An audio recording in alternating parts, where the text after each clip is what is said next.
It's the end of Q1 2023, and it's probably not too much of an overstatement to say that fear is stalking financial markets. One of the highest trending Google searches in recent weeks has been, incredibly, Deutsche Bank collapse.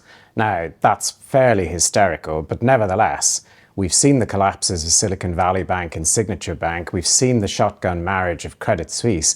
And so investors are really focused on the risks inherent in AT1 or additional Tier 1 bonds, bank funding bonds, also known as CoCo bonds. In the case of Credit Suisse, those bonds were fully written off by Swiss authorities in a very controversial decision that left the equity shareholders of the bank with some value, but took away all value from the bondholders.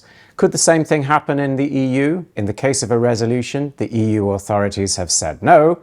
We're not so sure when you look at the fine print of the law. And there are concerns in the boardrooms of Irish banks and financial institutions as well, as the central bank publishes its consultation paper with draft rules and guidance on implementation of the new individual accountability rules, which will allow for senior executives of banks to be fined and sanctioned for breaches committed by financial institutions for which they're responsible.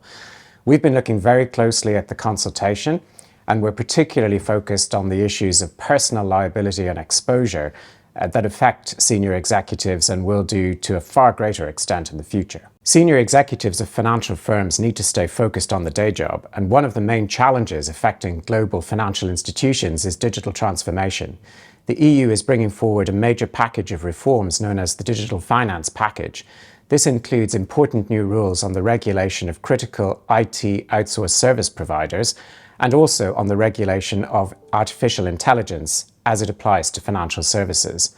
We've been closely monitoring these trends and examining their impacts, particularly on the securities markets and insurance markets. These are just a few of the important themes affecting the financial services sector that I and my colleagues have been focused on this quarter.